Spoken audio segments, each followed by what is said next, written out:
നമസ്കാരം കൂട്ടുകാരെ. 10ാം ക്ലാസ്സിലെ മാത്സിൻ്റെ രണ്ടാമത്തെ ചാപ്റ്റർ വൃത്തങ്ങളും കോണുകളും അതിലെ 56ാമത്തെ പേജിലെ 4ാമത്തെ ചോദ്യമാണ് നോക്കാൻ പോകുന്നത്. അത് എളുപ്പത്തിൽ ചെയ്യാവുന്ന ഒരു ചോദ്യമാണ്, പക്ഷേ അത് ഇമ്പോർട്ടൻറ്റുമാണ്. ഓക്കെ, ചോദ്യം നോക്കാം.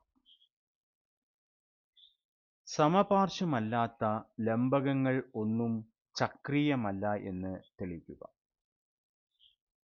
സമപാർശ്വ ലംബകങ്ങൾ ചക്രീയമാണെന്ന് നമ്മൾ നേരത്തെ തെളിയിച്ചിട്ടുണ്ട്. ഇവിടെ തെളിയിക്കേണ്ടത് സമപാർശ്വമല്ലാത്ത ലംബകങ്ങൾ ചക്രീയമാണെന്നാണ്. ചക്രീയമല്ല എന്നാണ്. അപ്പോൾ നമുക്ക് ആദ്യം എന്ത് ചെയ്യാം? സമപാർശ്വമല്ലാത്ത ഒരു ലംബകത്തിൻ്റെ ചിത്രം വരയ്ക്കാം.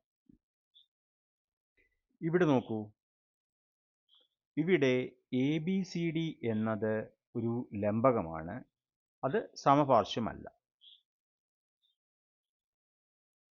ഈ ലംബകത്തിൽ ABCD എന്നീ വശങ്ങൾ സമാന്തരമാണ്. ഇനി സമാന്തരമല്ലാത്ത വശങ്ങളുണ്ടല്ലോ, അത് തുല്യമല്ല.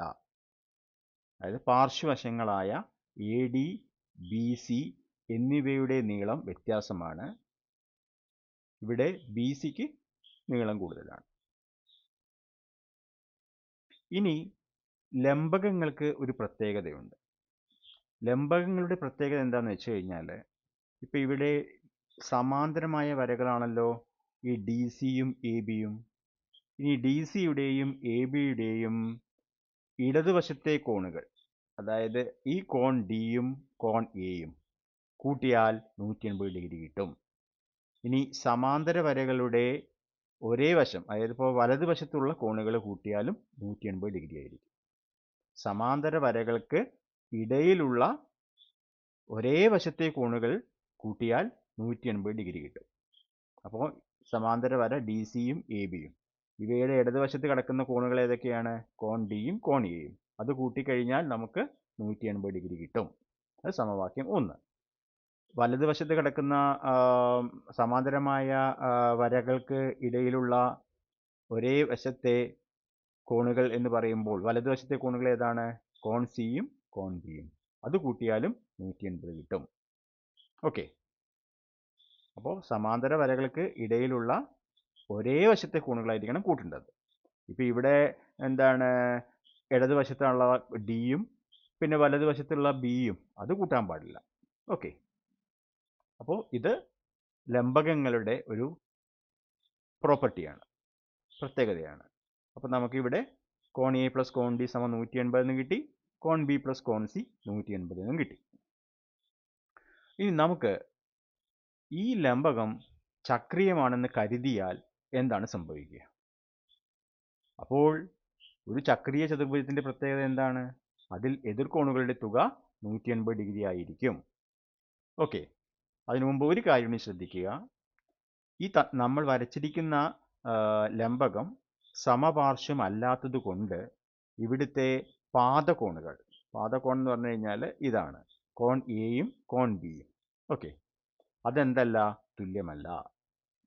ഇനി ഇതിനെ നമ്മൾ തിരിച്ചെടുക്കുകയാണ് വിചാരിക്കുക. ഇതിനെ പാദമായി എടുക്കുകയാണെങ്കിൽ കോൺ Dയും കോൺ Cയുമാണ് പാദമായി വരിക. അപ്പോൾ കോൺ D നോട്ട് ഈക്വൽ ടു കോൺ C. അതേപോലെ ഇവിടെ കോൺ A കോൺ Bക്ക് തുല്യമല്ല. അപ്പോൾ ഇവിടെ നമ്മൾ ഇതാണ് പാദമായിട്ട് എടുത്തിരിക്കുന്നത്. അതുകൊണ്ട് പാദകോണുകളായ കോൺ Aയും കോൺ Bയും തുല്യമല്ല. ഇനിയാണ് സ്റ്റെപ്പ് 4 ഇപ്പം ഞാൻ നേരത്തെ പറഞ്ഞത്, ഇത് ചക്രീയമാണെന്ന് കരുതുക. അങ്ങനെ കരുതി കഴിഞ്ഞാൽ നമുക്ക് ഇവിടെ എന്താണ്, എതിർവശങ്ങളുടെ കോണുകളുടെ തുക 180 ആയിരിക്കും. അതായത് ഈ ലംബകം ഒരു ചക്രീയ ചതുർഭുജം കൂടിയാണെന്ന് കരുതുക. ചക്രീയ ചതുർഭുജത്തിൻ്റെ എതിർകോണുകളുടെ തുക 180 ആയിരിക്കും. അപ്പോൾ ഇവിടെ നമുക്ക് കോൺ A പ്ലസ് കോൺ C, കോൺ എയുടെ എതിർകോണാണല്ലോ കോൺ C, അപ്പോൾ എതിർമൂലയാണല്ലോ C. അപ്പോൾ നമുക്ക് കോൺ A പ്ലസ് കോൺ C എന്ത് കിട്ടും? 180. ഓക്കെ, അപ്പോൾ ഇവിടെ രണ്ട് സമവാക്യങ്ങളുണ്ട്. കോൺ A പ്ലസ് കോൺ D സമം 180ഉം കോൺ A പ്ലസ് കോൺ C 180. ഇനി ഇവർ നമുക്കൊന്ന് എന്ത് ചെയ്യാം? പരിശോധിച്ച് നോക്കാം. അതായത് നമ്മൾ താരതമ്യം ചെയ്യാൻ പോവുകയാണ് കോൺ എ പ്ലസ് കോൺ ഡിയും കോൺ എ പ്ലസ് കോൺ സിയും. അപ്പോൾ നമുക്ക് എന്ത് എഴുതാം? കോൺ എ പ്ലസ് കോൺ ഡി സമം കോൺ എ പ്ലസ് കോൺ സി എന്ന് എഴുതാം. അപ്പോൾ നമുക്ക് അതിൽ നിന്നും എന്ത് കിട്ടും? ഇത് രണ്ടും തുല്യമാവുമ്പോൾ ഇവിടെ കോൺ എയും കോൺ എയും ക്യാൻസൽ ആയി പോവും. ഇതിൽ നിന്നും കോൺ ഡി സമം കോൺ സി എന്ന് കിട്ടും. ഓക്കെ, അപ്പോൾ ഇവിടെ ഈ രണ്ട് കോണുകളും തുല്യമാണ് എന്ന് കിട്ടി. ഇനി ഇതേപോലെ തന്നെ നമുക്ക് കോൺ എയും കോൺ ബിയും തുല്യമാണെന്ന് തെളിയിക്കാം. അതെങ്ങനെ തെളിയിക്കാം? അതിനുവേണ്ടി നമുക്ക് എന്ത് ചെയ്യാം?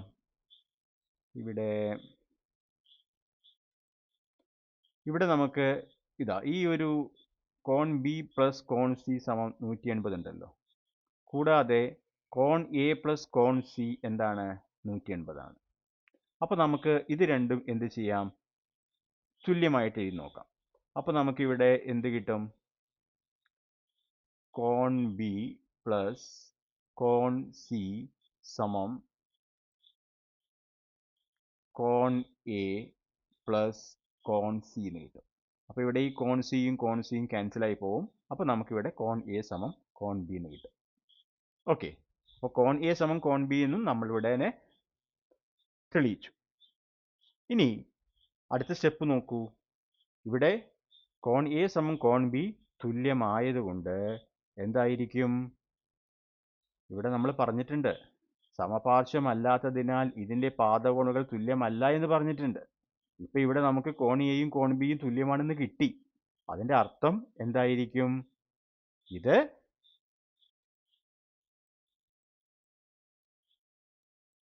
ഇതിൻ്റെ പാർശ്വവശങ്ങളായിട്ടുള്ള എ ഡിയും ബി സിയും തുല്യമായിരിക്കും.